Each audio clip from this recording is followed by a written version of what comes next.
I'm also the executive for planning, building control and infrastructure for the city.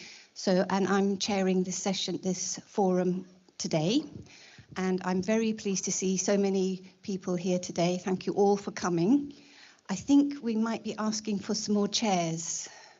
I think that's happening. So now we've got a very full agenda, but we're not expecting any fire alarms. So if there's a fire alarm goes off, the exit is there, and I think we meet up somewhere in the outside space down there. And I'll get on. We've got quite a lot of planning officers here, and they're going to be involved in the presentations. We've got some GCP officers to talk about some of the transport issues. We've got a presentation on CBC as well. So what we're going to do is have quite short, sharp presentations, and then there will be a opportunity for questions and answers here in this session. There's a lot of people. I think there's going to be more questions than we're going to be able to answer. So if you don't get a chance to ask your question, please, there's a form at the back. If you'd like to write it down or email us before 12 noon tomorrow, we'll make sure that your question does get answered, because we're going to put a report together about this presentation, and we want to answer all the questions that are raised today or by email if they're not covered today. So I think are we ready for the first presentation? So it's an online presentation, or Jane is online, and it's going to be the Southeast Transport or CSET project, and that will be for a 5-minute presentation.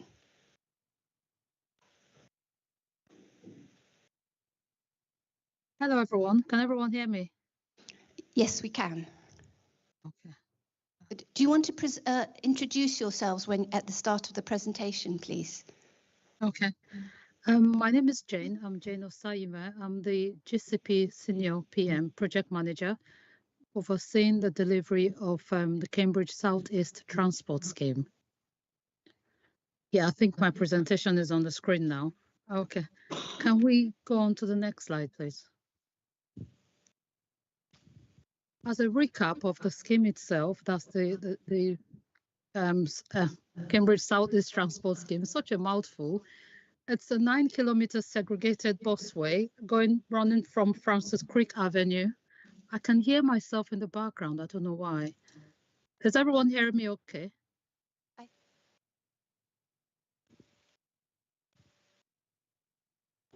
Yes, we can hear you. Okay. I think it may because my mic was on. Sorry. Okay, that's fine. So it runs from Francis Crick Avenue to the proposed travel hub that's alongside as the A11 itself. And at the travel hub, we've got 1,250 spaces, and that is future proofed, just depending on needs in the next couple of years. We've also got a maintenance track running alongside the road itself, the busway itself.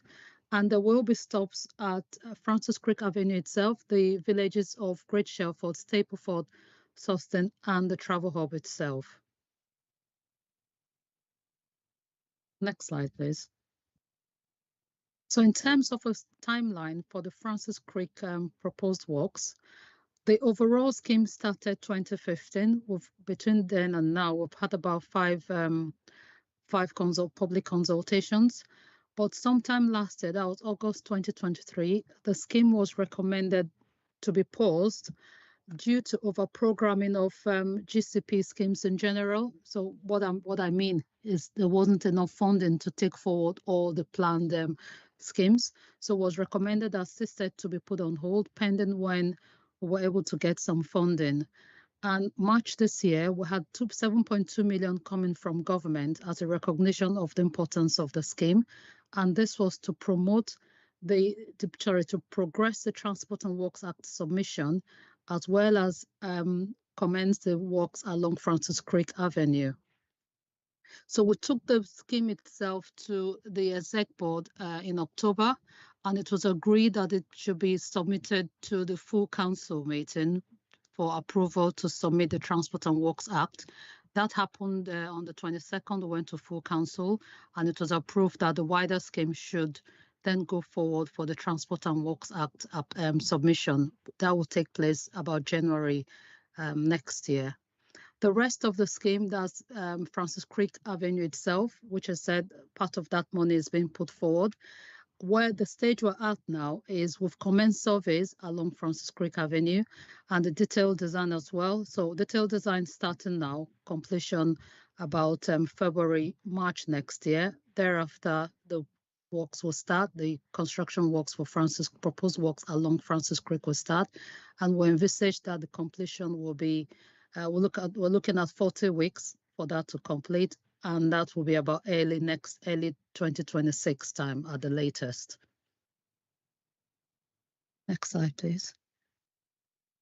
So this essentially is what we're doing along Francis Crick. There will be bus stops on both sides of the road.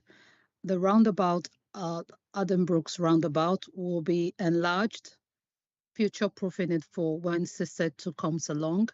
And there will be improvement works on the active travel part itself, linking into Robinson's Way, which is a Greenway's part of the works. So that is it in a nutshell. And the next slide just gives you an artistic impression of what Francis Crick will look like once the works have been concluded. I think I did that in less than 5 minutes. I'm sure Terry will be pleased. Hello. Yes, that is less than 5 minutes, and thank you very much. That's the first presentation on transport. We're now having one on the Greenway project. And Kerry, are you here online? I am, Chair, thank you. And before you start, there are 5 chairs at the front here. Would people like to come and sit down? There's that one there. And there's one in the second line. Imi, do you want to come and sit down? We're going to have 3 5-minute presentations, and then we're going on transport, and then we'll take questions on the transport issues before we move on to the next session. Okay, Kerry, I think you can continue now. Thank you. Thanks, Chair. So, hello, my name's Kerry Allen. I'm Senior Project Manager for the Sawston Greenway for Greater Cambridge Partnership. Next slide, please. So, thank you very much for listening to me today. I just want to quickly run you through an overview of the Greenways, Sawston Greenway itself, and the next steps. Next slide, please. So the Sawston Greenway is one of 12 greenways that are being delivered across the Cambridge and South Cambridgeshire area. These have been funded through City Deal funding, and the reason why these have been brought forward is to deal with a number of objectives, really, which includes the ability of improving accessibility across the South Cambridgeshire and Cambridge area, the Greater Cambridge area, if you like, but also to reduce the reliance for people to have to use the motor vehicle. We know that it's a challenge as well with public transport and actually the walking and cycling infrastructure, although great in parts, is not consistent. So this was providing a consistent way for people to get around. We also know that the Greater Cambridge area is growing, as like most areas, but more so in the Greater Cambridge area. And actually, we need to do something in order to shoulder that growth. We can't keep building more roads. So we have to find other solutions to enable people to get around. And obviously associated with that growth, if we are making people reliant on the motor vehicle, it means that has a huge environmental impact, as well as an economical impact as well. So it's really important that we do provide alternative ways for people to travel, and that means then, you know, that they have a choice. It doesn't mean to say that it's completely banning the car. It just means that there's a wider choice for people, and also for those people who don't drive or who cannot drive. It's just providing that wider variety of different modes that can be available. Next slide, please.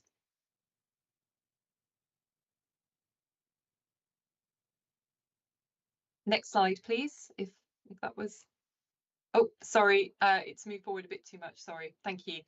And so, yeah, this was particularly pertinent for the Greater Cambridge area. We know that the Greenways will open up a number of opportunities to people, in particular getting people to employment, but also to education, but also providing a network between the different Greenways.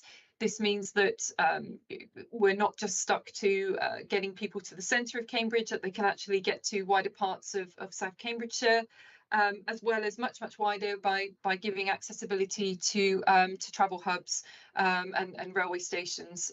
So you know, what we are trying to do is create a much wider network of transport solutions for people. Next slide, please. Thank you. And as part of this work, I mean, this work has been going on since we were awarded the City Deal funding, which was in 2014. And so we've worked in earnest to develop our proposals for the Greenways. And that has involved working really closely with key stakeholders and residents, which has been absolutely crucial to the development of those plans.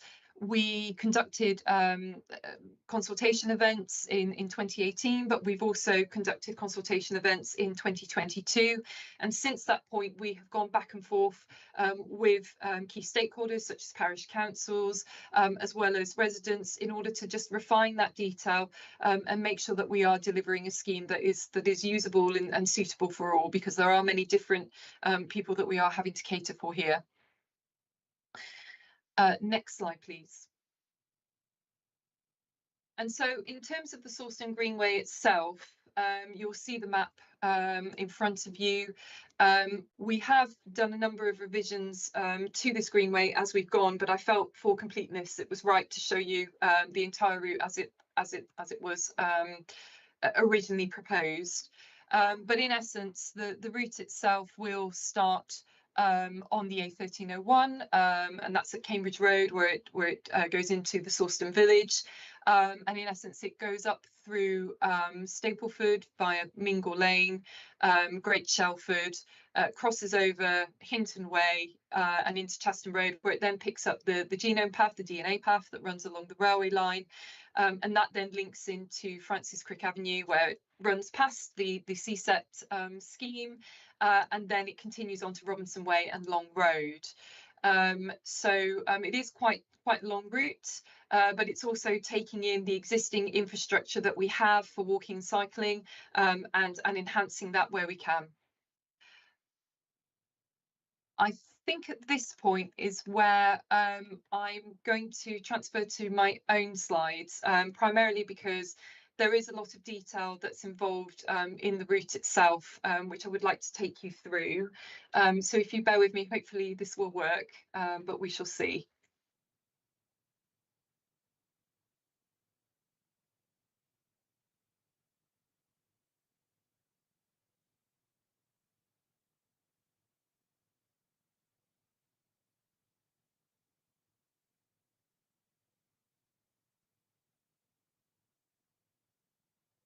Try. So hopefully that's come up on screen. Yes, we can see that. Thank you. Thank you, Chair. So what I want to do is just very quickly run you through the designs as they currently sit, and I think it's important because, as I say, we've come a long way in developing the Sawston Greenway itself. So you know, it is important that we just explain, you know, what's happening and where key features are being placed. But what we are looking to do is start the scheme, as I say, on Long Road, the A1134. And this is at the junction with Robinson Way. I appreciate that there's a lot of detail here, so please just allow me to explain it, and then we can ask questions at the end and go into more detail if needed. But what we are proposing to do is put a cyclops crossing over that junction area between Long Road and Robinson Way. And then what we would like to do is create a footpath and then a segregated cycle path that runs all the way down Robinson Way. That continues down until it then meets with Francis Crick Avenue. And as Jane has explained with the CSET phase 2 and the early delivery of that, we're looking to bring forward this section of Francis Crick Avenue that is subject to Executive Board, Greater Cambridge Partnership Executive Board sign-off.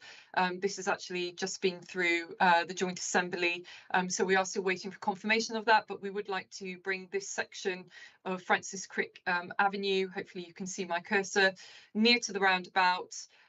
We'd like to bring that forward early so that it links in with the CSET scheme and then provides a seamless link when the CSET scheme is completed, rather than having a new segregated cycle path that then doesn't continue on and causes issues then for people who would need to then transfer from that cycle path back onto the carriageway. So we want to try and make this as seamless as possible.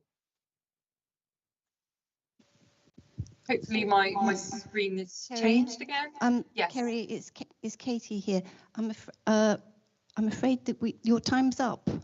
Oh, my apologies. Sorry. Okay, no, that's absolutely fine. I think I've given details of the route, but the one thing that I will just say, if I may, Chair, on the DNA path, what we're looking to do there is significantly widen that. And also put lighting along that section. We know that is a really big thing that people have been asking for, and so it's really important that we get that over. But also as well the section through Stapleford that we're hoping to deliver as an early work next year. So thank you, and apologies that I've gone over. That's okay. 10 minutes went really quick. Thank you very much. We now have Stephen from JMS on behalf of Network Rail, who's going to do an update on the Cambridge South Station. Over to you, Stephen. Good evening, Chair. Good evening, everybody. Thank you for having me today. Yeah, if we could go, I'll be quick as I can. I've got a couple of videos to show you, that one of which we'll cut short, but if we can have the next slide, please. Okay. As you can see that we, as people know here, we started work at the beginning of 2023. And the station is due to open at the end of 2025. On the right-hand side there, that top right, you can see the red there. That will be the footprint of the station when it's complete. Next slide, please. I hope this video in the top right is starting. You might have to press the button again. Let's just give it a minute to see if it's starting. This is going to be a fly-through of what the station will look like when complete. The top left there, you can see the green roof in the station. That's going to be, going to help with our sustainability goals there, especially with Wildflower Garden. Going back to the video here, we're approaching this from Francis Crick Avenue, going in the east side of the station. Got the ticket barriers there as well. We have that glulam roof, and you've got this great sweeping staircase there as well. And here we are going over the bridge deck. It's totally accessible station, and you have lifts there as well, and you'll be going down another staircase here down to the bottom of the west side, and out through there, out through the entrance here, and you'll be able to see where we have some circle storage on that west side as well. So that's what the new station will look like when complete. And here we are on the platforms with the new platform canopies too. And this video will come to an end in a minute, and we'll flick through quickly to the next one. And then you get you can get a proper look here at that whale back style bridge that we will have in place. Thank you. Can we have the next slide, please? And I won't show you all of this video. This will be a time-lapse video. showing the stall structures going in at the start of last year, and the blue lamb timber roof going on as well. Back in May and June, over the course of 2 weekends, we installed the timber roof where the shifts around possessions where we closed the railway for that period of time. So we're able to work right on the side of the railway, and so I'll start to work safely and get the roof in place along with the lift shafts that you can see there too. The roof itself, that was manufactured in Germany and brought over, and you can see there that we're pretty much using it like a jigsaw as we put it in place and screwed in there.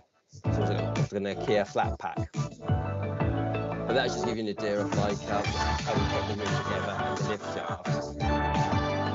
Because we've got short of time, if we could go to the next slide, please.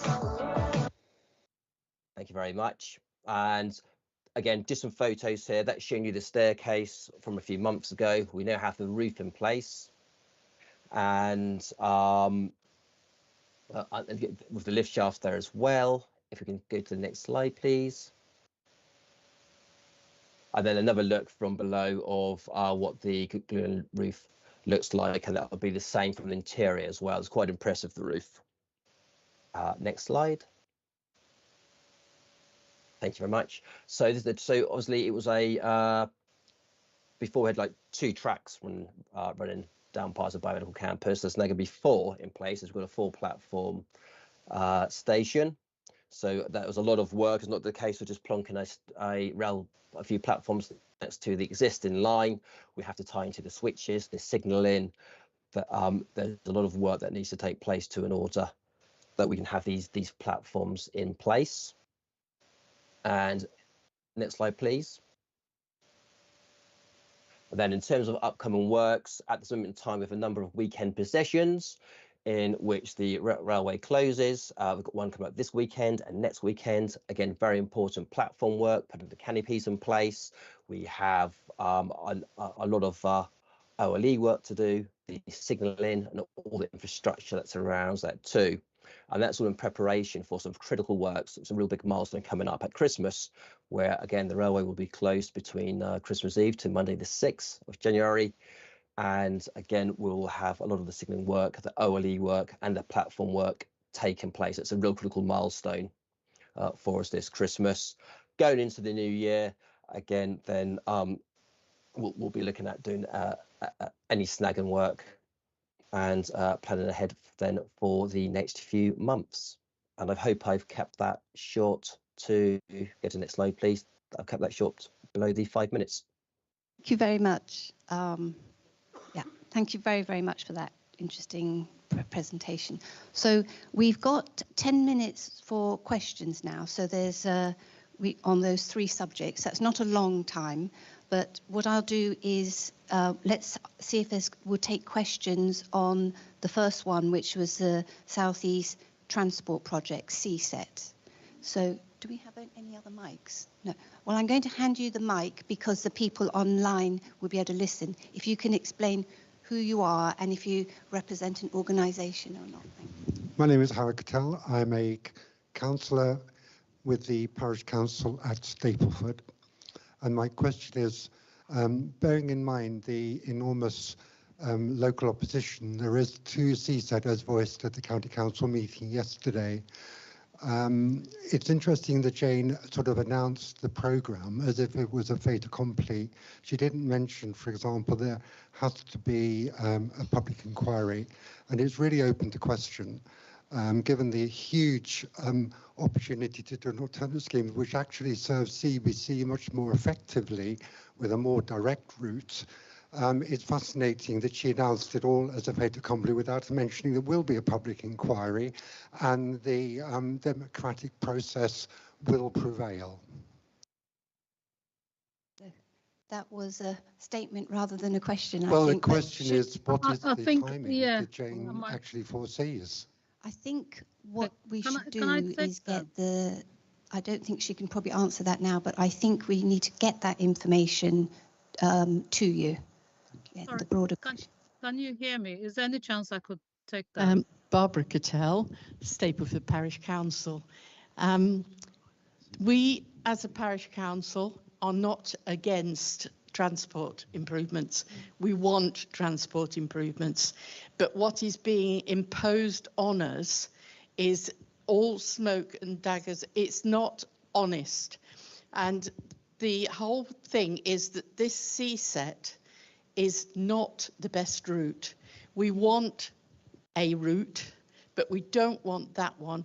And as has already been said, this was being presented as fait accompli.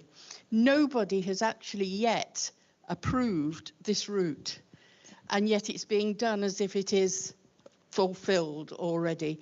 What I'd like to know is, why are you all ignoring the obvious, cheaper, better route that actually serves the purposes that you want? This route that you're proposing does not link the villages. It does not go through Shelford, Stapleford or Sawston. Thank you for the question. Thank you. Should we let Jane respond to that? But there's also a question online about the CSET scheme, which hopefully Jane can sort of answer both of those in one go. So please, can you confirm that the TWAO, which is the application for the scheme, will be for the full CSET scheme, i.e. from Haverhill to CBC, or just the Francis Crick Avenue section? So Jane, if you are online, Okay. are you able Can to you hear have that? me? Yes, thank you. Okay. So on the first one, I'm really sorry. I should have made my presentation a bit clearer, because from this presentation was aimed primarily at what we're doing along Francis Crick. So the timeline which I presented was for Francis Crick Avenue itself, the proposed works along Francis Crick. So what we've done is, having received the 7.2 million for government, that is being used to deliver Francis Crick and enable the submission of the Transport and Works Act for the wider scheme. So Francis Crick is, you may put it as a phase one of the CSET scheme itself. So for the rest of the scheme, I haven't given you a timeline for that. The timeline is, once we've sent in the submission itself, there will be a public inquiry. I think we've said that so many times, even on the papers itself that went to full council. If you look at the timeline on there, we envisage that there will be a public inquiry. So for timeline from submission onto the public inquiry, and depending on what that determination period might be about 18 months, if everything goes all right, before we then go into construction. So let me just be clear that the timeline I presented was for Francis Crick. There's no way we're going to be able to deliver CSET by 2026. So please don't get me wrong. And then on the second question about that there's a better scheme than the CSET to itself, I think that was discussed time and time again. There have been assessments which still upholds the fact that the preferred scheme is better on various grounds. So that is all on the published papers that were published for the full council. So I would just say, if we can look at that. And as far as I'm aware, the purpose of this meeting is to talk about Francis Crick Avenue and the works that we're delivering, but not so much as the wider scheme itself. So if I would just advise that people take the time to look through the published papers on the full council website, and the assessments have been done in the past. Sorry, then the online question. Sorry, can you remind me what that was again? Yes. So whether the TWAO will be for the full CSET scheme, i.e. Haverhill to CBC, or just the Francis Crick Avenue section? No, the TWAO scheme, it's sorry, the submission is for the wider CSET scheme. Francis Crick Avenue is being delivered via permitted development. So we've had discussions with GCSP, and that is all because it's on private land. So it's being delivered via permitted development. The submission itself is for the wider scheme. Thank you, Jane. Thank you. We can't, I think we need to move on to the Greenways and see if there's any questions on that. Any other questions on CSET, if you, as I said, if you email or write them down, we'll get them answered. Any questions on? Hello, Miranda Fife. I'm from the Green Party. On the Greenways, I'm a big fan of cycle paths myself, and it's great, and I use them a lot. But I keep coming across people who for one reason or another, cannot cycle, whether it's a balance issue or a joint problem or whatever. And I don't feel there's enough acknowledgement that these cycle paths are not a solution for everyone. I wonder if the GCP have taken any steps to quantify actually how many people out there could not cycle even when a safe path is provided. Any other questions on the Greenway? We'll go to Kerry for the... Kerry, can you respond to that question? Yes, thank you, Chair, and thanks, Miranda, for your question. I think just to pick up the first point about not everybody can cycle, we absolutely do get that, which is why as part of the Greenways, we are improving walkways, footways as much as we possibly can. It is really important to point out that the Greenways is not just about cycling; it's about accommodating pedestrians and cyclists and people who are wheeling or those modes of transport that people can use that are sustainable modes. That is pretty much what the Greenways are for, and where possible we will be making provision for equestrian users. So I just want to make it perfectly clear that it's not just for cycling, it is for all modes of transport, and that is why where possible we're looking to segregate pedestrians and cyclists. We feel that it's important to do that where we can. Obviously there are some sections where we are constrained, but we are trying to ensure that we are catering for all people of all walks of life as much as we possibly can. In terms of the other question about have we done any assessment about numbers of people who cannot cycle, we haven't done that. Obviously we've spoken to people and taken feedback through consultation, but yeah, I mean, it's a question that we ask when we're asking people to fill in the surveys, but actually going out and doing that work, it's not something that we've done, and not something that I'm aware that other local authorities have done, but I am happy to be corrected. I think, Miranda, we need to move on to the next sets of presentations, but please do make your comments or further questions known to us, and I'll make sure that they're answered, and Terry will as well. I think the Cambridge South Station, I'm going to take that as a presentation, an update for us. So, but again, if there's questions, let us know. So we're going to go on to the planning section now, and we have the Greater Cambridge Shared Planning Live Schemes update for the strategic sites. So we have Charlotte who's going to do an update. Okay, thank you. So yeah, I'm Charlotte P. I'm from the strategic sites team at Greater Cambridge Shared Planning, which is a partnership between South Cambs and Cambridge City. So I'm just going to go through some recent development proposals that have come forward on the site. So this is just a bit of an overview of the site, just to show you kind of how much is going on. And there's some key proposals that have been approved recently and should be kind of built out in the next few years that I'm going to cover today.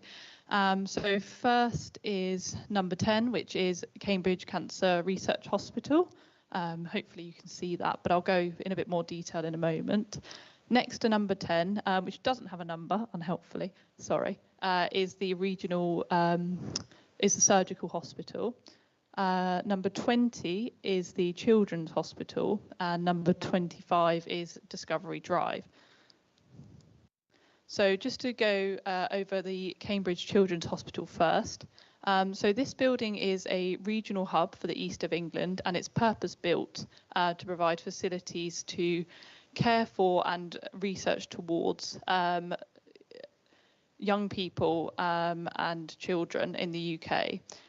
So there's 6 centres within the building that are dedicated to addressing the top causes of death and disability in children. And this application was approved in March 2022, and main construction is due to start in 2025, although they kind of are out there doing bits and bobs, and construction should be complete in 2028. The second application is the Cambridge Cancer Research Hospital. So this building again aims to combine clinical care and research to provide top quality cancer treatment to try and detect cancer earlier and ultimately save lives.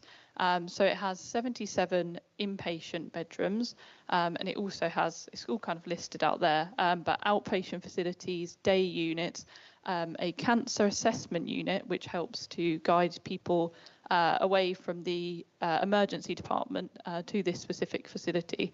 And it also has 3 research institutes in the building. So this application received planning permission in August 2024. The start on site is planned for later next year, and it should be complete by 2029. So these are the Cambridge Surgical Hospitals.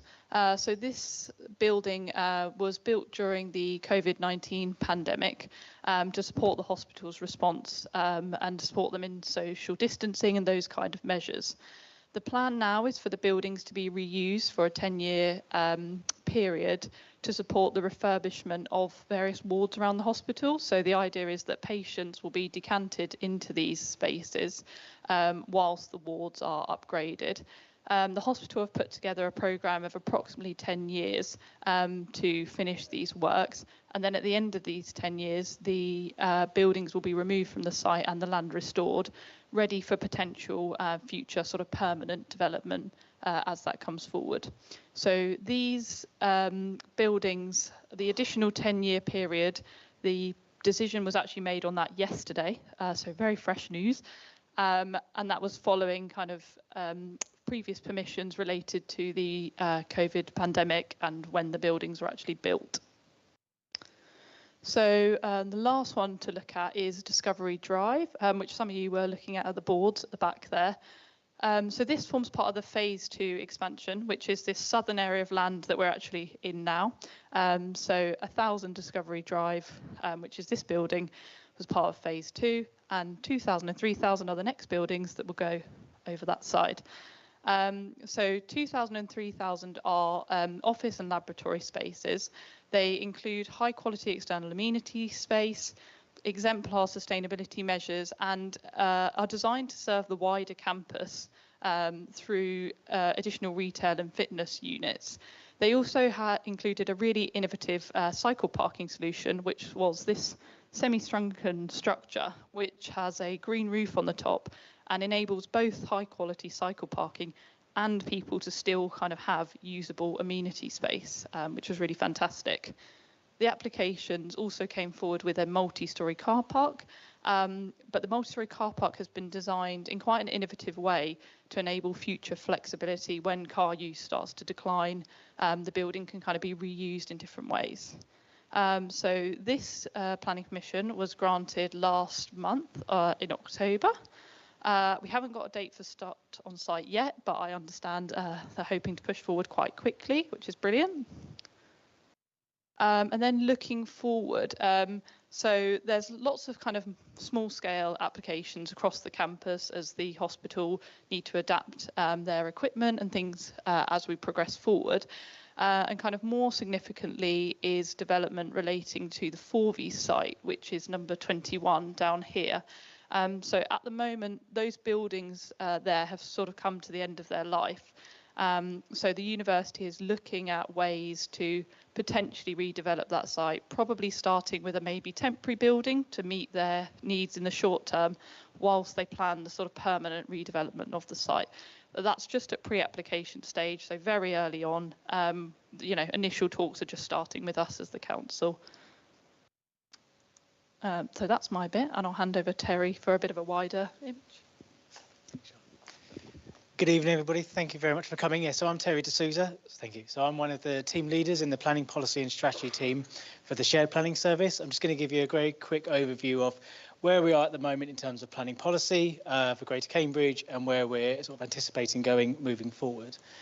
So some of you will be familiar with the adopted local plans. So the adopted plans for South Cambridgeshire District Council and Cambridge City were formally adopted in 2018, and both of those local plans allocated the biomedical campus for future development moving forward. So on the left-hand side there, you've got the Cambridge City local plan, and on the right, you've got the South Cambs one. Now, essentially what those land uses were proposed for were clinical healthcare, academic research, as well as commercial research and development. And as you can see from being on the campus today, some of that development has come forward with ABCAM next door, this building and others. One thing that the South Cambs local plan did do as well is that it released some land from the Cambridge Greenbelt as part of that process. So on the map on the right-hand side that's circled is that rectangular shape of a piece of land which is E/2.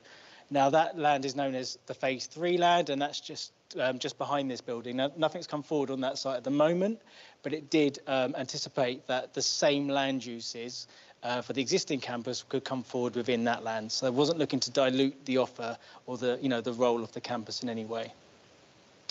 Now, in terms of those adopted plans, things have changed quite considerably in and around the campus over the recent years. It's got a new train station, potentially the CSET scheme, the Greenways projects as we talked about, but there's been a lot that's been happening here as well on the campus, and things have changed. And we also recognise that things haven't always come forward in the way that we anticipate. That's kind of, the nature of cities and nature of very complicated places like the Biomedical campus. So what we're doing is we're preparing what's called a supplementary planning document. Now that is a guidance document to provide more information, more guidance on those adopted local plan policies. So what we want to do is, the original vision for the campus was set out in 2010. Now that's quite old now. Things have moved on quite considerably. So we want to set out what the council's aspiration is for the site over the next few years. We want to guide development as it comes forward. And we want to make sure that development doesn't compromise things in the future. So when planning applications come in and, there's a cycle store, we don't want to make sure that the cycle store is just fit for today. We want to make sure that it's fit for, the future. And we want to make sure that as schemes come forward, they don't just think about the red line boundary of their site, but realise they are part of a bigger place. And we've got to make sure all of these pieces fit together really well. So we want to make sure there's a positive contribution to the longer term future of the campus.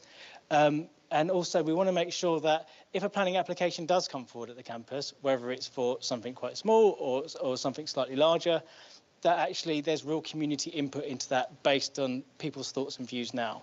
Because as I said, those adopted local plans from 2018, things have changed. We want to make sure that everyone's thoughts and aspirations are captured at this point in time. Now, just in terms of what an SPD can and can't do, I've got to be really clear. So it can't set any new policy. That is the role of the local plan. It can't allocate sites. It can't determine whether there'll be future land taken from the Greenbelt or not. That is all to do with the local plan, and I'll come on to that in a moment. So this is about setting high-level principles. So this is about movement, well-being, amenity, recreation. This is about setting those high-level principles that development will need to consider and adhere to as it comes forward. And the idea is that the anticipation is that we're going to Cabinet at South Cambs, Planning and Transport Scrutiny Committee at the City in early November, and we'll be consulting on a draft, I have to emphasise draft document, in November for 8 weeks, which will be open to the public. We'll be holding in-person and online events to find out more. And essentially, we want as much feedback as possible so before we finalise that document and seek to adopt it in March. So moving on and looking ahead, we've got the Greater Cambridge Local Plan. So in 2021, we consulted on the first proposals, which essentially set out what our development needs were at the time and some of the direction of travel in terms of sites and our policy positions. Now, one of the potential sites that we were looking at was the Biomedical campus.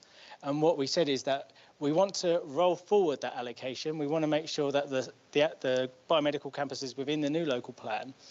But notwithstanding that, we know that there are challenges with the campus. We know there's issues with transport and infrastructure. We know there's impacts on local communities. So it's not just about a case of just copying and pasting the words.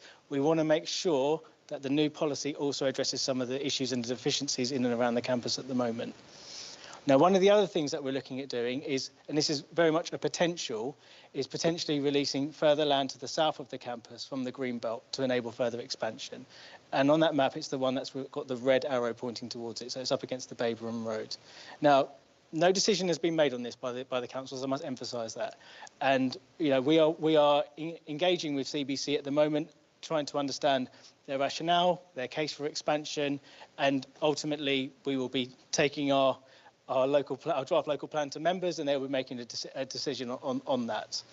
But I must emphasise that no decision has been made at this point in time. The area where the blue arrow is pointing, just to say, is not coming out of the greenbelt. That land is proposed to be for greenbelt enhancement. So essentially that's ecology, biodiversity and flood mitigation where needed. The one thing I just wanted to finish my presentation on was about our development strategy update. So in early last year, we went to members and said our housing needs and our jobs needs have grown since the first study was done before COVID. In most places, you know, employment needs have gone down. In this area, the employment needs have gone up, and therefore the housing needs have gone up. So we gave those new numbers to our members. But what we also said is, regardless of what those numbers are, the evidence that we have says that there are 3 key sites in and around this area that are the most sustainable in terms of future development. North East Cambridge, Cambridge East at the airport, and the Cambridge Biomedical campus. That's largely based on the fact that they are close to Cambridge, close to existing services and facilities, existing public transport, and potentially new public transport coming forward, moving forward. So what we wanted to do is make sure that those were the kind of 3 pillars of the new site allocations moving forward. So there will be more allocations in the plan, as you can imagine, but we think that these 3 are the most sustainable to start with. And so we've been continuing engagement with the Biomedical campus over the last couple of years to try and help inform what that new policy may look like. And that's me, so hopefully that was roughly 5 minutes. Thank you. Hello. So I think we'll have questions to Charlotte and Terry. They don't need to be one or the other. So does anybody have questions? Sure. Yeah, Stephen Davis. I worked on the site for about 25 years and have also been a patient in recent years in both the hospitals here. As you leave here, if you look across towards the hospitals, you'll see on the left the gleaming lights of New Papworth, very smart. On the right, you'll see Addenbrooke's, not so gleaming, not so new. And in between, you'll see Darkness, which is all the land that was zoned for hospital development. I think the outline planning permission was in about 2009-10, and which has largely not been developed. It has on it things like the cleared site for the Children's Hospital and some very smart hoardings around it, single-storey modular buildings, a surface car park with a short life planning permission, and a helipad of sorts. And then there's a lot of empty land. Around the rim of this site, you'll see lots and lots of lovely new private gleaming buildings, research palaces I call them, like this one. And we're going to see some more of these to come, as we can see behind you. I've got nothing against that. You know, they're very smart buildings, and I'm sure they're great to work in. But it's the imbalance between that and the decaying core of Addenbrooke's. Up-to-date backlog maintenance figures for Addenbrooke's, for the NHS as a whole, were published this week. The backlog maintenance bill for Addenbrooke's is now over £200 million, of which half is either high or significant risk. So what has been the hospital? I don't know if there's anybody here from CUH, I don't think there is actually, but what has been the hospital's response to this? Well, it's been to focus almost exclusively on the cancer in the children's hospitals and to join the development bandwagon through its proxy, Cambridge Biomedical Campus Limited. Now, again, I've got nothing against the cancer in the children's hospitals. I've been a cancer patient myself. I know how badly it's needed. But the point I'd like to make is this is not the entire answer. It's not sufficient. There are other specialties. Take neurosciences, which is in a kind of 1950s, 1960s block, been redeveloped many times, grossly inadequate. Outpatients, A&E, all of these facilities are grossly inadequate for the existing population of Cambridge, let alone the forecast population growth. So my point is, I'm sorry, it's not a question, it's a point, and this is addressed to the local authority members and to the planners. You need to be asking the local NHS much harder questions about the healthcare infrastructure that is going to be needed for all these extra people, which will be further fueled, and the population growth will be further fueled by further expansion on this site. How is this healthcare going to be provided? What is the plan that is going on? I'm not just talking about hospitals. I'm talking across primary care as well.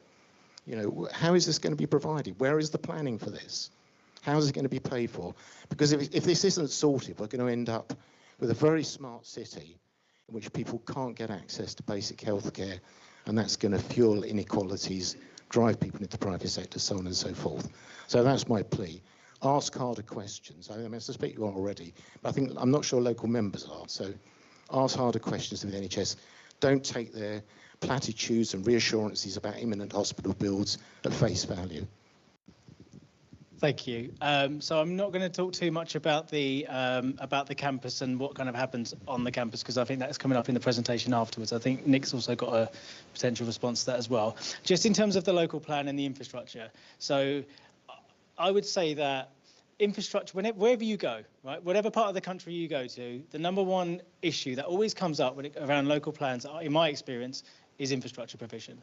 And not only in terms of what the kind of shopping list is, but the timing of when that comes forward as well. So it's there ready for people from day one. And, you know, part of the work that we do is that the local plan has to be underpinned by what's called an infrastructure delivery plan. Now, that's one of those really unglamorous documents that most people sort of don't look at because it's just full of tables and schedules and those sorts of things. But actually, it's really, really important to the future planning of an area. Okay, so for Greater Cambridge, we're developing at the moment an infrastructure delivery plan. So all of the growth that we're proposing to deliver through the local plan or facilitate through the local plan, all of the allocations, all of the policy requirements, whether it's affordable housing, whether it's healthcare provision, etc., all of that needs to be captured within the IDP and tested through the viability work that we do. So we are doing the work. It's actually fundamental to how we can show that the plan is deliverable, and that's one of the key planning tests. But yeah, it's an ongoing piece, and it's one of those that we kind of build up incrementally as we get closer and closer towards the end of the plan making process. So when we're consulting on the draft plan, hopefully next year, then we will have an infrastructure delivery plan, a draft plan in place, so people will be able to comment on that as, alongside the proposals. Hopefully that helps. Also, just as an elected member, I can assure you that every elected member I know, cross-party, cross-boundary, are asking the questions that you've mentioned about Addenbrooke's. It is a real priority for residents here and in the region. We're passionate about Addenbrooke's. We want to know what's going to happen to it and how it can be safeguarded. Nick, did you want to come in, or is that okay?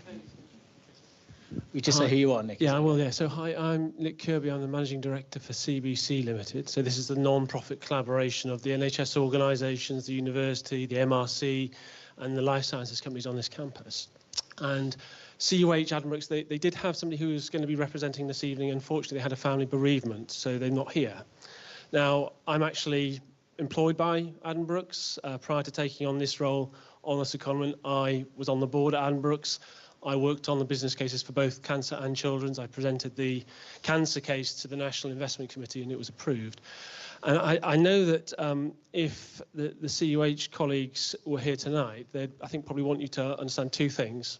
I think, firstly, the combined investment into children's and cancer is about £700 million. That is very, very significant national investment in hospitals here. So if you look across the whole of the NHS, we're in a national position where capital funding, so the funding that is allocated for new buildings, is very, very scarce, and it's really, really hard to get it. So to secure 700 million is a huge success story. Honestly, it is. The second thing I'd want you to know is complete agreement with Stephen's point. Nobody here finds it acceptable that we've got an A&E department that is designed for a third of the number of patients that it's seeing today. Nobody feels that that's acceptable at all. So actually, there's a bit of a backstory to this. In 2019, there was actually an allocation from government for a new acute hospital. Unfortunately, changes in prime ministers and administrations meant that money disappeared. But it did mean that the team at Addenbrooke's had got far enough to develop a programme business case for what a new acute hospital would look like. And then when the conversation started last summer, 2023, about what does growth in Cambridge look like, the first priority that the organisations on this campus came back with was you need to prioritise healthcare infrastructure. For growth to be safe and sustainable, we need to have the funding for a rebuild of Addenbrooke's. And in the spring statement this year, the first allocation of funding was made from government to CUH to begin work on what the new model of care will look like. That's £3 million. That's the starting gun. This is not the end of the journey, it's the start of a journey, and it's going to be difficult to secure the funding, but we're determined to do it. Thank you very much. I think with that, we're going to move on to the next presentation, and it's from the Cambridge Biomedical Campus Landowners Forum, and it's about their development aspirations. And we have Michael and Sarah from the county.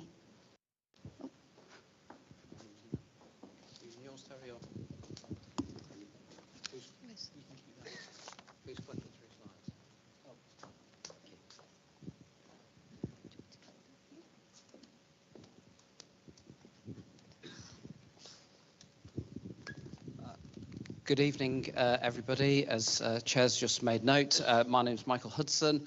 I'm the Executive Director for Finance and Resources at Cambridgeshire County Council. I do have a colleague, Sarah Anderson, with me today. She will take the second part of this presentation, but as you've just heard from Nick, actually very eloquently, we do have other representatives from CBC and the landowners present today. But I'm going to talk on behalf of the landowners for this section. One thing just to note at the start of this, I am representing Cambridgeshire County Council as landowners, not as a planning function. That sits with the City Council or the Greater Cambridgeshire Shared Planning function across the South Cambs and City position. And I'm going to cover off moving towards the promotion of the next phases, phase 3 and 4, as Terry just pointed out, and how we plan to respond to Cambridge Biomedical Campus Limited's 2050 vision, as was updated in July of this year, but also, and importantly, to GCSP's policies and planning process, and that's what we're working through at the moment. And clearly one of the critical focuses is how we carry on all of that excellent work that's gone before us and is going on live, as you've just heard. So, you know, we're thinking about the site as landowners, working also with the occupiers, but also in terms of the local communities, in terms of trying to ascertain what your thoughts are, which is why it's so great to be here today. And just thinking about that, and coming back firstly to the point that Stephen just picked up, that Nick answered, you know, what you're seeing here is the development of a world-class facility based here on our own doorstep. But critical to that is how Addenbrooke's and Papworth and all the other NHS facilities are, you know, invested in and retained and get the benefit from that world-class facilities here for the residents of Cambridge and the surrounding areas. But also, of course, we're keen to see how that can drive the economic effect across Cambridgeshire and the wider areas. How we'll do that within the transport position, as you've heard earlier on tonight, in terms of connectivity, modal shift, and also what that means in terms of the housing position. So it's a very complicated beast. I haven't got any embedded videos. The presentation you saw earlier, that certainly looked a lot more complicated than any IKEA furniture I've put together, and that's quite complicated. But I can tell you this is even more complicated than an IKEA flat pack. And of course, alongside that, we've also looking at how do we consider community amenities, facilities and services, and the environment and ecological impact and protection that goes with it. And finally, how do we do all that at pace? And how do we bring the money in to do that at pace as well? And critical to that is, as I say, ensuring that we have the continued engagement with the landowners, with the occupiers, with future occupiers, but importantly, local members and the communities. So, first of many sessions, I would say, on that. Where do I put that? Oops. Who are we? As I mentioned, in terms of the land that Terry identified in terms of 3 and 4, the area that is outlined in the red there, as well as the first couple of phases.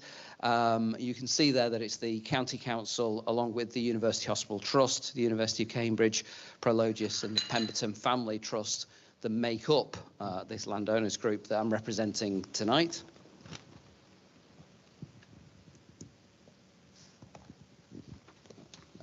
There was a few comments passed about CBC Limited there and the CBC Partnership Board. So just very quickly, I know local government and public services can be quite confusing. You know, we're talking about 2 district councils and the county council, and we also have this partnership here of the CBC Limited Board representing the hospital as well as the university and occupiers. But through that, we have had this 2050 vision that's been issued, and as I said, was updated in July 24. And working across that and through that, the partnership group, we come together to discuss and work through some of the complexities that I was mentioning before.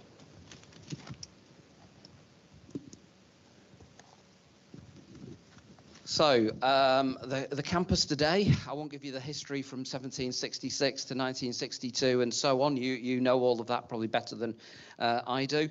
But we do have an excellent set of facilities on the site, the largest centre of medical research and health science in Europe, now bolstered by the likes of AstraZeneca and Abcam and others, as has been mentioned, with over 22,000 people employed on the site. 4.2 billion of GVA to the economy, 700 apprentices, but importantly, some massive health outcomes for the local area around cancer mortality, mortality rates, including around respiratory diseases. So we really have a fantastic facility that we need to invest and grow here now.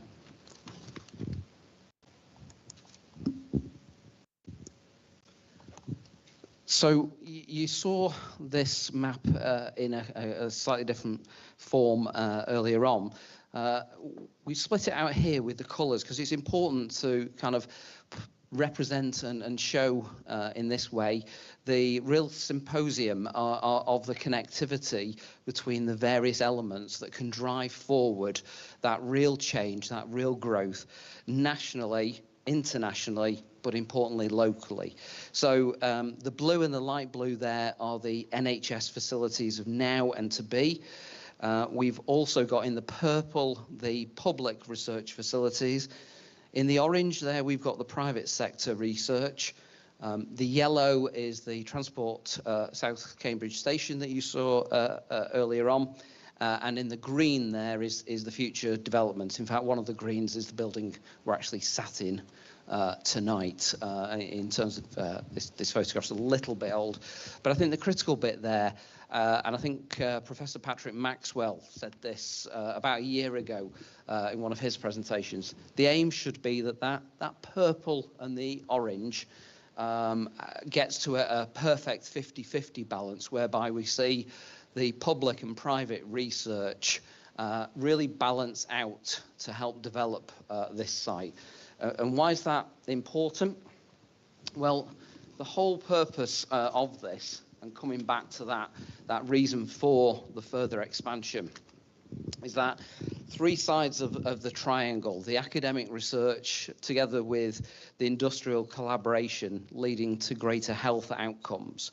So, you know, we have a tremendous workforce resource chain through the university that can really shift through that research, the treatment, moving from reactive to more proactive basis, and you know, provide this world-class facility on our doorstep to address the health needs locally as well as nationally and internationally.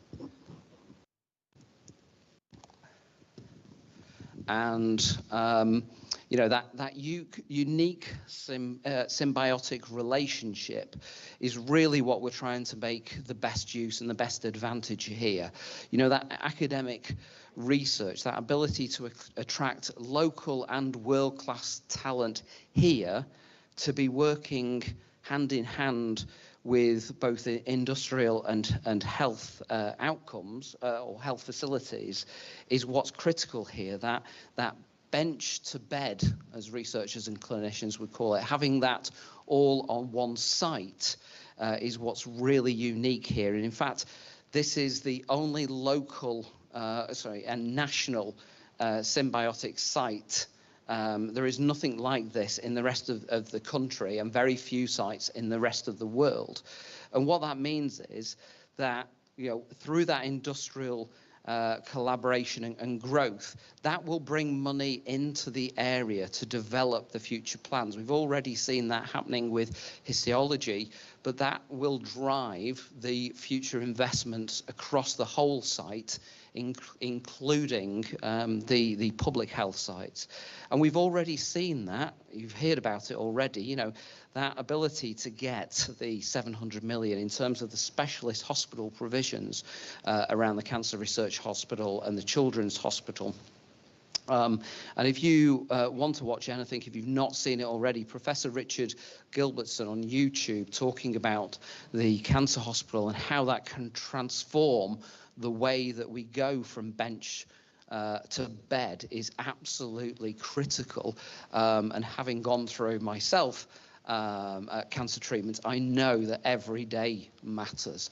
And having that on one site and that lack of fragmented care is what we're really driving at here. So this really is an opportunity to drive that unique position. Yes, there will be international benefits. Yes, there will be national benefits, but it's on our doorstep, and we will have that in one site. Let me hand over to Sarah, and then we'll come back for questions.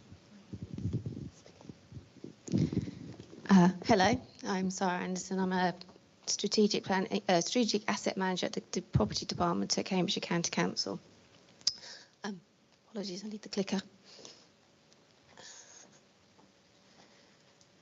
So, Terry gave us the intro earlier about the fact that Greater Cambridge Shared Planning set out its stall in the first proposals document in 2021. And he alluded to the fact that we have an allocated site on phase 3, which is here, and we have the proposal for further expansion here with the green infrastructure land to the southwest. The bit I'd like to expand a bit further on is also, they asked us some exam questions. For this to be taken forward, we need to answer quite a few questions which relate to what is the need? We need to show the need for the release of the green belt, i.e. what is the case for it? We need to provide a very comprehensive landscapes design for it. So how does it fit into the wider landscape and the current campus? We need to have a transport strategy with an appropriate trip budget. So we're taking into account the impact of any expansion, how it sits within the current context and any future growth.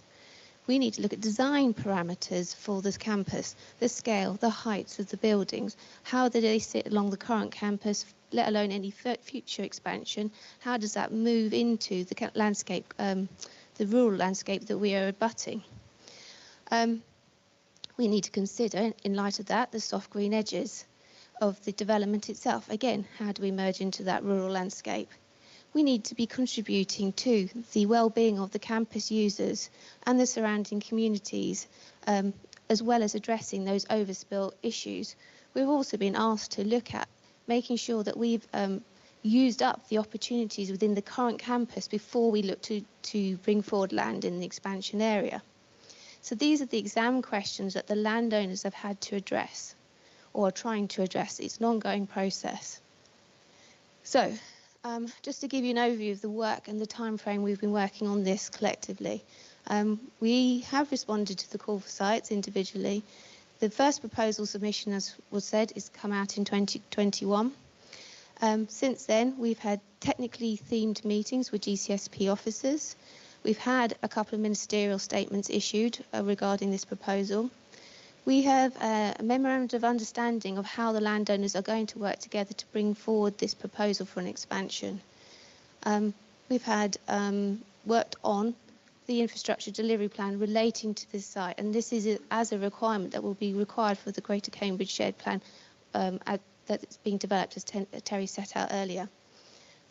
We have provided supplementary information earlier this year, and we will be expected to provide further information in response to that on the request of GCSP. So as part of those evidence packages, we have looked at a range of different information. We've looked at utilities, services, drainage, amenities, ecology.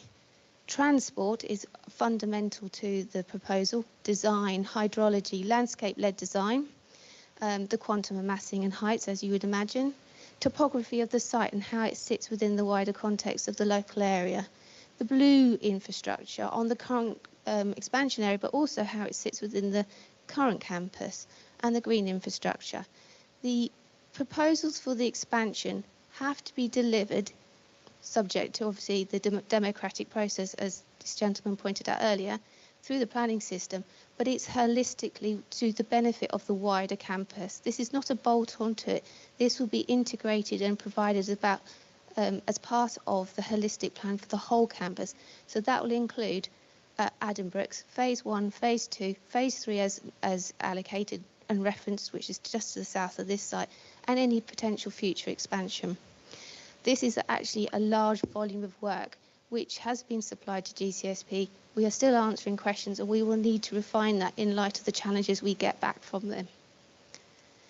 So I just wanted to show you a proposal, very high level concept plan of what we're looking to potentially provide. At the heart of it, going back to your point about Addenbrooke's, the design that we've been looking at has been based on primarily based on the master plan from 2010 of Addenbrooke's, which some of you may be very well aware of, some of you may not. So I'm just going to briefly give you an overview, but I'm obviously not speaking on behalf of CUH today. The shift of Addenbrooke's, beg your pardon, is the current campus is here. The idea is that it will be redeveloped on the north-south, east-west latitude to the centre of the new campus here. Phase 1 and phase 2 are wrapped around it, and you would have AstraZeneca here and here. You've got LMRC and you've got ABCAM down the south, and you're currently in 1000 Discovery Drive down here. The idea is that the plan is on a more of a grid system, and we would continue that proposal into phase 3 and then link through potentially into the phase 4 or the expansion area as proposed under the first proposals. So Addenbrooke's is at the heart of the design, and we will link through to that. This is a very high concept plan. We are working up more detailed plans, and that is layer upon layer of information and design concepts, which are based on the transport studies we've had, the ecology studies we've had, the drainage, the flood risk. All of those bits of information are like layers, and each one of those will inform the design that we will finally come through and submit. Also, Terry highlighted earlier that this area is the green infrastructure, and that is intended to remain within the Greenbelt area. So the benefits of expansion that we would like to present is the fact that we are trying to answer and respond to the requirements in the first proposals by GCSP. We are trying to respond to the Vision 2050 as set up by CBC Limited. This is an idea for improvements to ensure a world-class campus of the 21st century, and we will be delivering those improvements to the wider campus through an infrastructure delivery plan. That means we are addressing issues such as transport. One of the issues I'm aware of is the permeability of the current campus, accessibility across it and into it from local residents. So we are looking at changes to downgrading road systems, putting more cycleways, more walkways to make sure that permeability and accessibility is improved for current campus occupiers, but also the wider community, so they can get into the campus easier. Therefore, they can access more services, amenities as well. Obviously, one of the benefits and the needs for this is to release more R&D, which, as per the allocated use, The balance between the private and the public sector R&D, it's the innovation that flows from that that is the key, that brings the health benefits, as Michael set out, not just to Addenbrooke's but to the wider region, nationally and internationally. One of the main proposals and one of the biggest interventions we are suggesting is that, if I go back it might be easier for me to show you, that we will access the main part of the main campus through a new southern access road coming along this line here. Now, this will allow transport, which are already currently coming to the campus, to be diverted off the main Braeburn Road into the campus at an earlier point. It will be access controlled.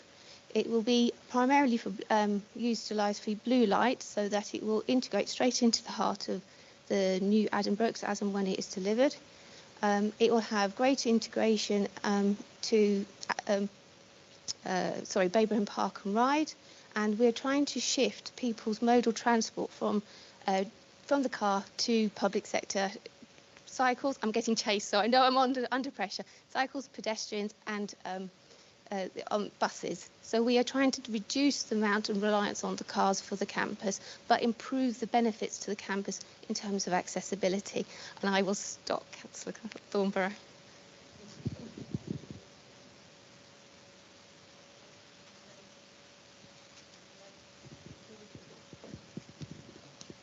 Thank you very much. I think I've kind of wanted to bring the presentation to a close because we're running late, and I wanted to, if the building owners are Prologis are happy, we can run on. We've got 20 minutes worth time for questions and answers now. So we have we'll start with Wendy. Hi, I'm Wendy Blythe. I'm chair of the Federation of Cambridge Residents Associations. I'm a local resident. I'm also chair of the Hills Road Area Residents Association, so I know this area well, and I've lived here since 1995. So I know the site very well. So I have a question, which I'm concerned. I mean, we have a Times report today from Professor Dermot O'Brien about plans for making this area supercharged for attracting 40 international companies to come to this area because it's good, and to supercharge Cambridge for growth. Professor Dermot O'Brien is also on the board of Cambridge University Health Partners. I'm just wondering how this all fits together, because I also know that we don't have any water. We're not getting a reservoir till 2035. We're not getting any water pipe transfers till 2032 at the earliest. We have a struggling regional hospital. And I'm wondering, what are you going to say? What are these? I see, am I right in thinking that Mr. Freeman is here tonight? I'd quite like to know how you think you're going to make this all work out well for the residents of Cambridge. And, you know, and also these big companies are going to invest here because it's going to be such a nice place to live. Can we drink water credits, Peter? Please tell us. Where? Water. Hold on. So one minute. Thank you. I'm Peter Freeman. I'm chair of the government's Cambridge Delivery Group. Dermot was in the paper today because it was Innovate Cambridge's annual event in the town hall today, and I was on a panel with the mayor and Dermot and Andy Neely, sorry, and Mike Davey, and the Vice Chancellor of the university. And the main thrust of everything I said is all of the growth is entirely dependent on providing infrastructure for water, for transport, for affordable housing, for schools. I'm absolutely passionate about creating great places. It's what I spent the last 30 years of my life doing. And I believe that Cambridge is a wonderful place, is at the moment overstressed, and that we can provide the solutions. And the growth must be dependent on providing that infrastructure. So I can offer you that as the comfort that I'm on the same side of you, and that while we can't answer everything today, that is our job. Thank you. Just a few quick questions. I think you commissioned a transport plan, and I just wonder whether that's going to be published for us to understand what you are planning in terms of the internal movements within CBC. Secondly, the Vision 2050 is quite thin, if you don't mind me saying, on strategy, and I do just wonder how that's all going to work through.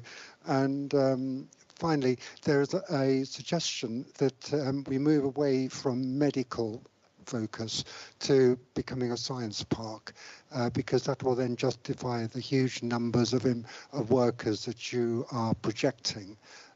So there's 3 questions there, sorry.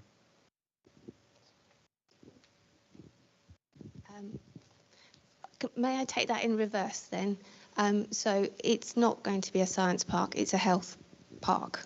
That's fundamentally what we're here to do. We're delivering the improvements. It has to be about those health improvements, which is that relationship between research, the hospital and the university, and the spin-outs, that the medical improvements that come because of that. So I would argue it's not a science park. Your question, sorry, can you remind me the other 2? Your Vision 2050 is a wonderful vision, but it seems to be very thin on strategy. So I'm not going to answer that question because it's not our vision. We are the landowners and we're responding to it. But if I can pull Nick in, it's his CBC Limited's vision. So if you don't mind, I'll ask him to answer that question.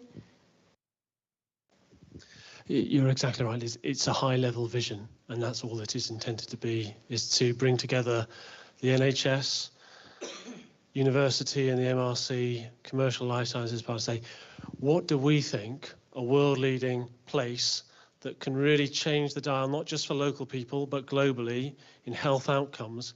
What do we think that looks like? So it is entirely a vision. The strategy has to come through things like the spatial framework and the master plan, which the landowners group are leading on, and we will support, and we will set out what our conditions for support are.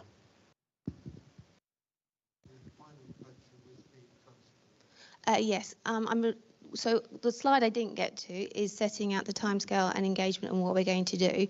So we will be looking to, firstly, we're looking to have theme-based workshops with the local community next year, where we can talk through the thematic issues of key concern. Transport will be, I'm going to assume, one of those. We've submitted a part of the information as part of the formal emerging local plan process, and that will be consulted through at the different points led by GCSP. So there will be points for the local populace to respond to the proposals as set out. We've had a summer transport assessment work, and there's further work to do, which is what we're going to be working through with GCSP informally and then formally through the consultation process. Is this on now? Yes, right. I'm Zilla Heffer, and I'm a resident, and I haven't heard a word about residents. I live in Knightley Avenue, and at the moment I'm feeling rather squashed with all the talks of development on both sides of us. And I think we who live there find it a very special place. And I haven't heard much consideration about what makes the area, and particularly the Greenbelt area and Ninewell, such a special place for us, for dog walkers and for others, and for people of all ages, children and older. And I think one point, which again I don't think has been mentioned, is the fact we've talked a lot about people coming in and going out, transport routes and whatever. There are some of us who live there 7 days a week, 24 hours a day, and all the things that we do as a resident population and how we get about and what lighting is like, shopping is like for all ages. And I haven't really heard much consideration about that. Yeah, thank you. As you can tell, I ran over, which meant Zara had less time. We genuinely could talk about this probably for much more than a couple of hours, and I think that's what I was alluding to earlier, and it's very difficult to talk about Cambridge, Cambridgeshire, regional area, but you know, when I was referring to local communities, I was referring to residents, and when I was referring to engaging with you and continuing to engage with you, I was talking about you as well as other key stakeholders. So we will absolutely be doing that, and of course, whether it's Nine Wells or White Hills or some of the other ecology impact assessments, that's absolutely vital to what we're doing. Just as the community amenities, facilities and services, we've got to create this as a place. So that's why I described it. This really is complicated. It's more complicated than IKEA furniture, I promise you. But we've got the instructions, we've got the nuts and bolts. We've now just got to read through and take that time. It's 2050 vision. This is not the 2026 vision. So it's working step by step, and you know, we'll have more of these sessions and we'll go into that in more detail, but absolutely at the heart of this has to be not only the NHS professionals and research facilities, but it has to be residents.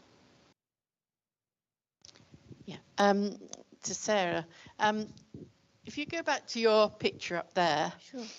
Okay, you mentioned up there that there was to be a new road coming out going to Baberham Park and Ride. Can you point it out on your plan, please?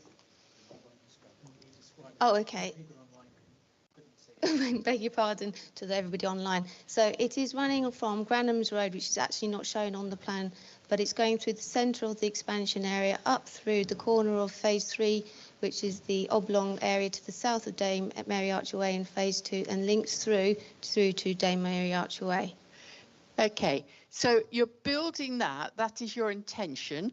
You're now on the A1307.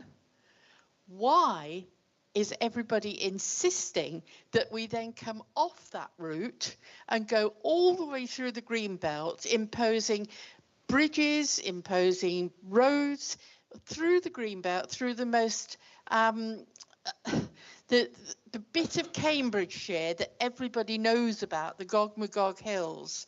You're going to destroy it all with CSET. Why, when you're already on the A307, why can't somebody tell me why it can't stay on the A1307? Why do you have to come off and go across the countryside? I'm afraid I can't speak to that. It's not mine. Maybe.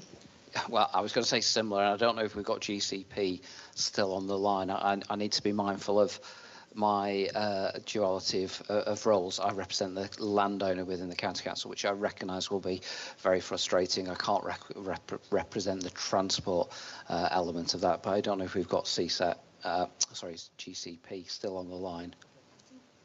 I think we've noted what you've said, and we'll ask them to respond again. Yes. Okay. Now we have got some questions online, but I'm going to take. We've got this lady over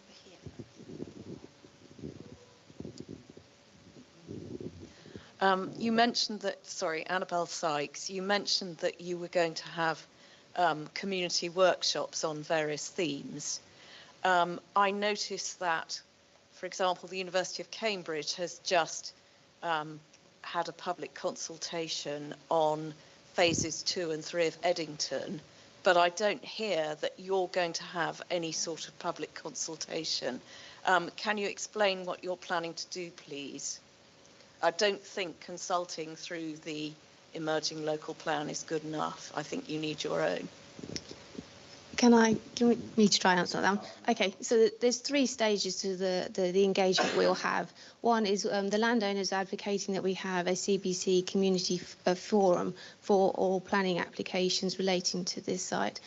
Similar they do in northwest Cambridge and Cambridge East. So that's one thing that the landowners group are advocating for, because it pulls everything together. Simply like tonight, where you've come along, you've seen the matters and the integration, or have questions over it, over CSET, the train station, the applications, the reserve matter applications that are coming forward, and then also the expansion proposal. So you see it in its totality.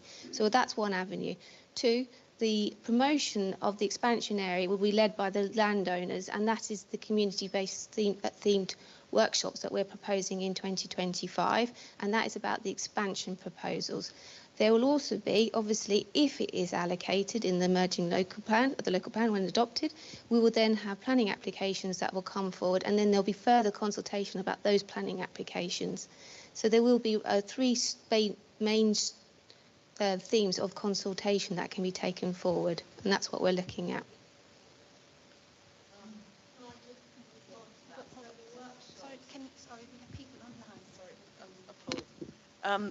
So the workshops will be looking at essentially the phase 4 land.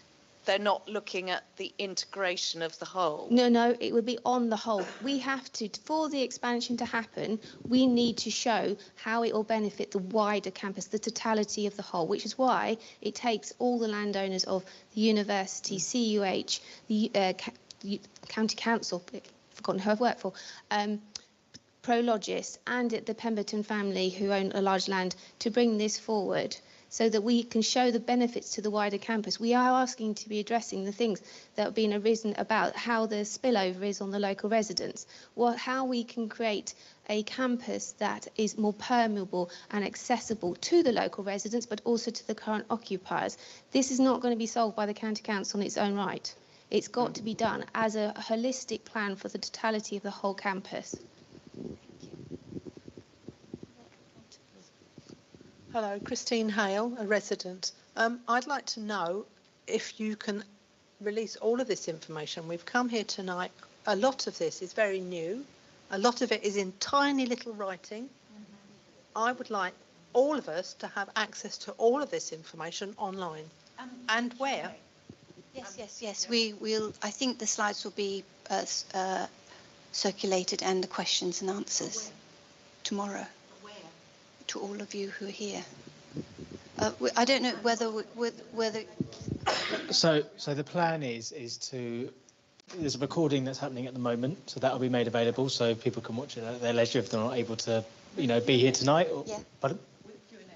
The Q&A, yeah. So all of the questions that are going in the chat at the moment, as well as the ones that anybody isn't able to ask right now, if we make a note of that, or you can email me. You should all have my email address, or just the general local plans inbox. All those questions, they will all be gathered up and we'll respond to every single one of those. And then what we'll do, we'll also make sure that there's a link in there for the slides as well. So you'll have the recording, the answers to the Q&As, as well as the slide deck as well, all in one place. I'll circulate that. I sent out the invites to all of the parish councils, resident associations, county and local members as well. If you didn't get an email directly from me, then I'm happy to take your email address and include you in that link that I send to you. Otherwise, I'll be distributing that link as well and making sure it goes on our websites as well. So Greater Cambridgeshire Planning Service. Yes. Of course. Yeah. So I can see 2 more hands, and if you could make it brief, if that's possible, and then we might. Right. I'm Paul Hollinghurst, Secretary of Rail Future East Anglia. I had a question. It was really for the GCP earlier, but I'll just make it probably come across more as a point now. But I was just going to say, for people working on Biomedical campus, more people work in Haverhill than any other. More people live in Haverhill than any other place apart from the city itself. So the transport to Haverhill is really important. CSET, we don't think does very much to help that and may actually make things worse with congestion on the road to Haverhill. So we've worked with the DFT, Network Rail and Consultants, and have some credible ideas for how a railway or light rail could provide a really good transport link to Haverhill, which would be incredibly useful for the Biomedical campus. So I'd just say do look very carefully at how Haverhill, sort of a major source of employment for Biomedical campus, always fits in. That's an important point made. Hi, Neil Robinson, local residents. Quick question for you, sir. The land that you're bringing forward potentially for phase 4, did you say that would be all allocated to R&D and medical facilities, or would there be other use classes in there, such as housing or affordable housing? No, not in, the intention is it to be R&D and health. Thank you.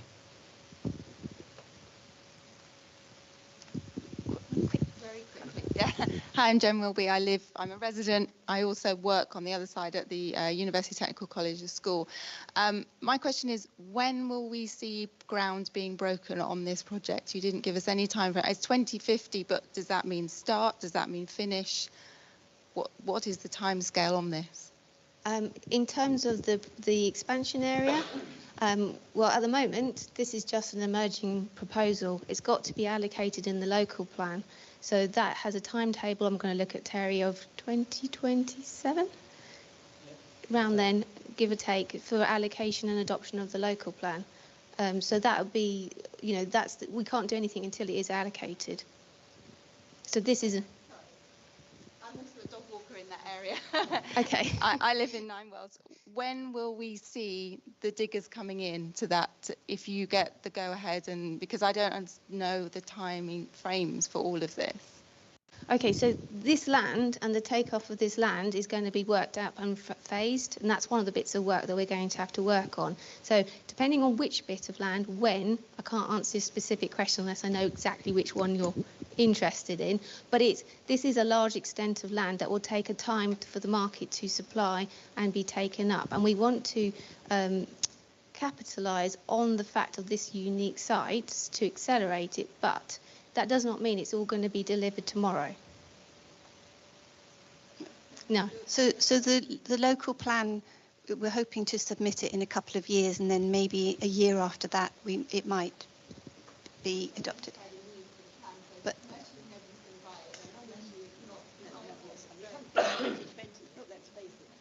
so I think we're going to wrap up now. But so quick question. Just one of the things Peter Freeman said about projects that he's been involved with, King's Cross area, right? It's very important having someone who's a single developer who has a vision for a site, etc. We've got a whole crowd of landowners at this site. What is the governance arrangements? No one's discussed that. You know, who's in charge? Who's actually making the running here? Like that really matters. Okay, so I think as Michael showed in his slide deck, essentially there are a number of landowners in this area. There's also CBC Limited, who Nick's been talking on behalf of this evening, and they're working together as part of a memorandum of understanding to try and bring forward the development of the campus. I suppose what I would say to that point is, this is an urban area. Urban places, cities and towns, they are complicated places. As we've talked about today, infrastructure, phasing of delivery, about making sure that all of the landowners are talking to each other, about the transport schemes. All of these things are incredibly complicated. And this place is almost like a town in its own right. So what we really need to be mindful of is that it's really helpful that this is in place now, because this arrangement, this working arrangement, didn't exist a couple of years ago. So the fact that all the landowners are now talking together, they're cooperating, and they're trying to bring this forward, from my perspective as a local planner, is incredibly helpful, because we have actually someone we can talk to rather than having 5 separate conversations. So I would just say, I'm going to try and wrap up, Michael, but I've just got one thing if I can. Because if there's nothing you take away from our bit, I'd like you to take away 2 things. One, I think we're starting to share the need. So I do think, that's what we've been trying to do today. But this is a real mixture of live applications and promotion. And what we're talking here is about promotion. We have to follow the due democratic process and go through all of that to then break ground. So you have to come on that journey with us, and you have to view it as promotion, not a planning application when we're talking about this stage. That will follow, but this is promotion. So with that, I'd like to thank you all very, very much for coming. I'd like to thank the councillors. We have city councillors and county councillors. I'd like to thank Prologis for letting us use this building. the officers and all of the representatives who've spoken online or in person. But thank you for coming more than anything, representing yourselves or your groups. And I'll try and there will be more of these. We'll try and find out when they are and let you know in good time. And safe journey home. Thank you.